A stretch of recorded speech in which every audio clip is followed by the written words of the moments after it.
Thank you, my beautiful subscribers. I really am glad to have you here. And if you get a chance, please hit that subscribe button. It would mean a lot to me. And you might even want to say, hit that subscribe button with a gigantic boxing glove on the end of an extendable arm.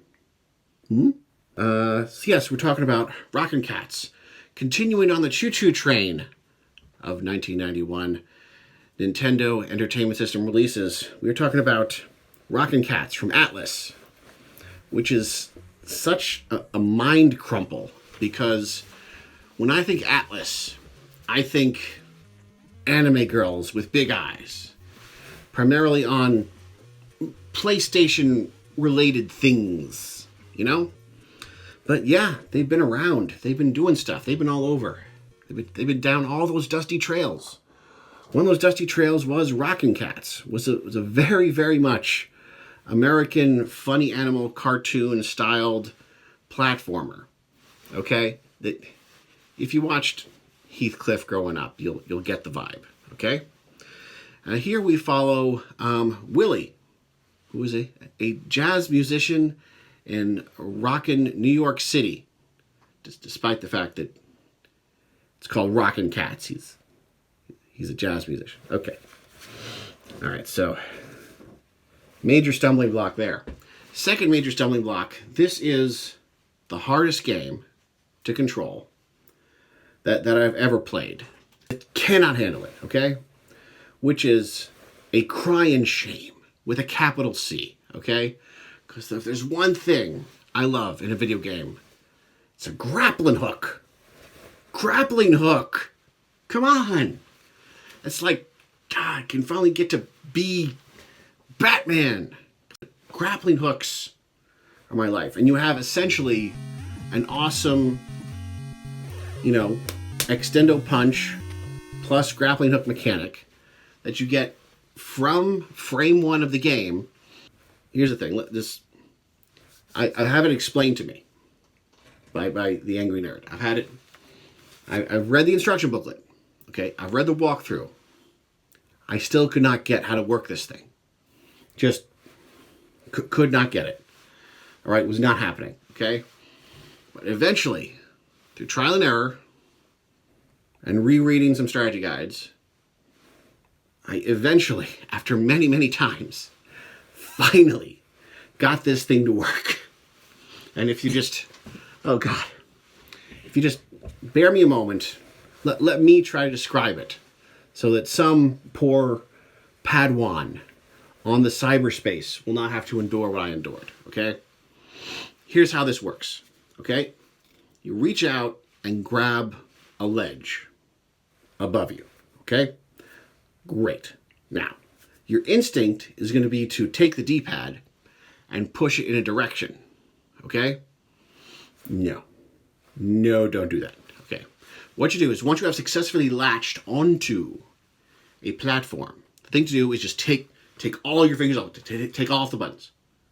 It's okay, you're not going to fall. You feel like you're going to fall, but you're not. Take all the fingers off the buttons, just relax, pause, take a deep breath, center yourself, okay? Now, while pressing nothing else, just push the B button, okay? This will activate the spinning mechanic, okay? Now, once the spinning mechanic is activated, then you can hit the button again to launch yourself. Now, for those who have studied physics and centripetal force, you would think that you would go off at a right angle from where you press the button, but you kind of getting off. People think that you would go in a direct line from the center of the spinning point, okay, which is not actually the case if you study physics. You're supposed to be launching from a right angle from the cord. I know everybody perceives it as a straight line, but in reality, it's a 90-degree line. This game splits the difference. So you're going to be launched halfway in between those two things. Okay?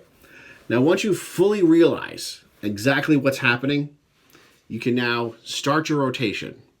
and release from the rotation with complete confidence. Okay? And thank you. Thank you. You're welcome. I just saved the entire game for you. Okay? And besides that, everything is very tight. Has the cartoon aesthetic going on. Graphics are good. Varied enemies, various way of interacting. You can actually open up the boxing glove and catch things with it and throw them at people. If you're willing to hold down the button. So, yeah, lots of different ways to interact with the world, lots of different gameplay choices on how you tackle situations. Within each individual level, which is its own TV channel, there are different parts which impart gameplay of different kind for each channel of the 5.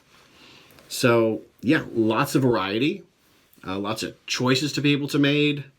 And once you get over that learning curve of the controls, it comes together quite well. So, yeah, it's not going to be pick up and play. It's going to be pick up and learn, and then at a later date play. But when that later date comes, it's great. And, you know, to be honest, I like the way everything is compartmentalized. You can just, you know, take an evening in between Fortnite and Helldivers 2 or whatever, and just do one of the channels of the 5 in the game. You know, save your game, and next night come back and do another one.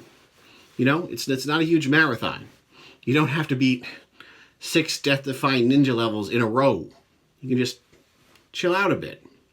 And if you do need more difficulty, there's a new Game Plus mode. So yeah, great stuff, man. Great stuff.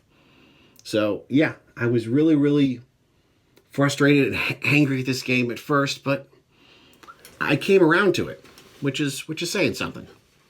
And so, thank you. I hope you all enjoy it too. A little play goes a long way. Oh, and smash that subscribe button. Smashy, smashy.